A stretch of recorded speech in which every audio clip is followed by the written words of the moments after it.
Hey, what's up, guys? This is Guillermo Auto. Got a 2017 RAV4, no power or communication at the DLC. Basically, I got my little pocket scanner here. I was about to do a smog, and it wouldn't power up or communicate at all. Um, so I unplug it, plug it in. There's a fuse panel right above this. I'm gonna boot my camera under here so you guys can see it. There's a fuse panel right here.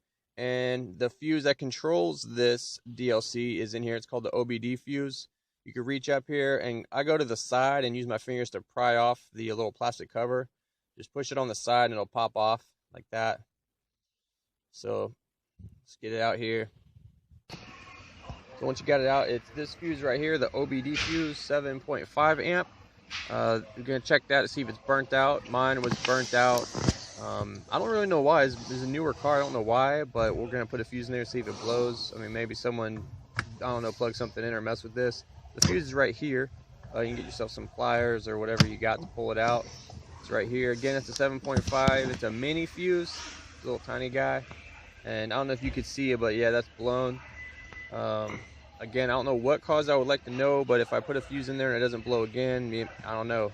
Maybe just chalk it up to like something that happened. Got my new fuse here. As you can see, this is a mini fuse, but it's still not like a mini, kind of pokes out. You see it's kind of sticking out, but the cover still fits on it and goes fine. So that's good. Yeah, you can still put that on. But now let's see if the scanner works. All right, it does. And there you go. If you're a Toyota tech or a shop tech and you have a techstream, the techstream's battery may allow you to communicate a little bit with the PCM, but certain computers won't be available. So just something to think about if you're having like only semi communication. But that's it, guys. I hope this video helped you out.